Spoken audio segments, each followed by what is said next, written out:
A pandemic, the saturation of media and technology, greater competition, and a hyper-focus on winning. Well, these are just a few of the dangers and challenges kids face today. Here to help parents and caretakers better teach our kids life-saving coping skills is Komisar, a psychoanalyst, parenting expert, and author of Chicken Little, The Sky Isn't Falling, Raising Resilient Adolescents in the New Age of Anxiety. It's great to have you. Thank you for having me. So congratulations on your new book, Chicken Little, The Sky Isn't Falling. I think we can tell from the title what this is dealing with. Maybe you can tell us a little bit more. Well, it's basically a comprehensive mental health guide for parents in a time that is really challenging, not only for kids, but also for parents. Parents are getting a lot of information. It's sometimes very confusing and a lot of misinformation and a lot of conflicting information. So I felt that there was really a need for a comprehensive mental health guide that helped parents not only think about how to prevent these issues like anxiety, depression, ADHD, behavioral problems, all the things we're seeing today, and all the addictions, but also when these symptoms do occur and when these issues do occur, for parents to know what to look for and then know what to do about them. Yeah, definitely.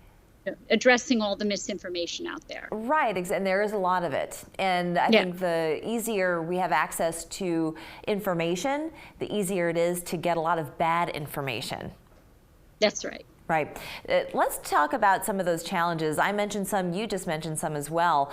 What are maybe the biggest ones that parents are facing today?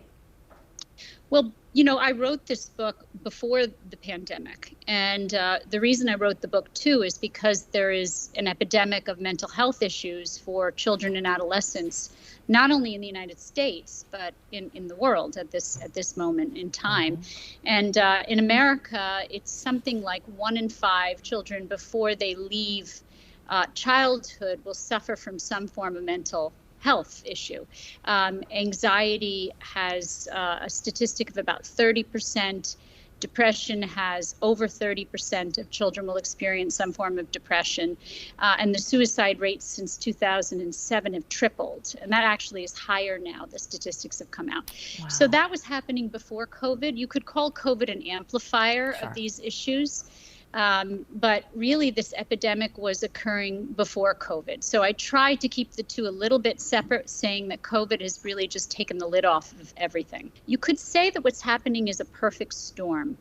And what I mean by that is the world is a more pressured place. It is a more pressured place than than the previous generations.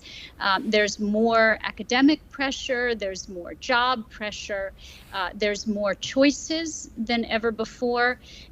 There's more virtual connections than real connections. There's threats of global warming. I could go on and on, but it is not the same environment that previous generations. So when parents say, well, I don't understand, you know, we had pressures, they are not the same pressures and they are not the same adversities. And we certainly did not live through a pandemic unless we lived through the Spanish flu. And I bet none of us are alive from that.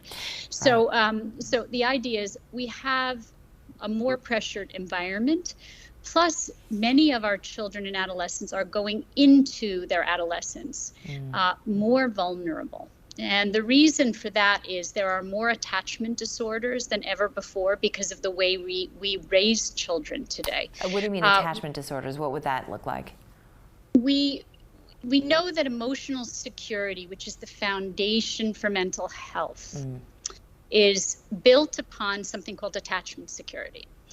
And that means that, you know, many parents have to work. They have to go back to work right away. And if they don't, they'll lose their jobs. They have to pay the bills. We have more two-parent working families. We are, as parents, more distracted. So what that means is that our children are not getting that solid foundation of attachment and emotional security that helps them to ride the wave. You'd say the wave of adversity. children are not born with resilience. It's the first thing I say in the book. Resilience is not something we're born with. It's something that is created in our children from being as physically and emotionally present in the first 3 years as possible. And not every parent can be there all the time because of pressures that they have.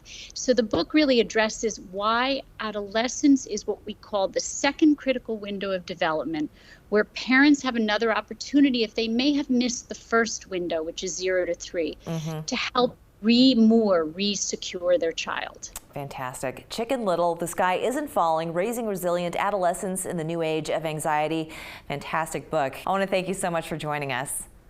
Thank you for having me. We're back after this.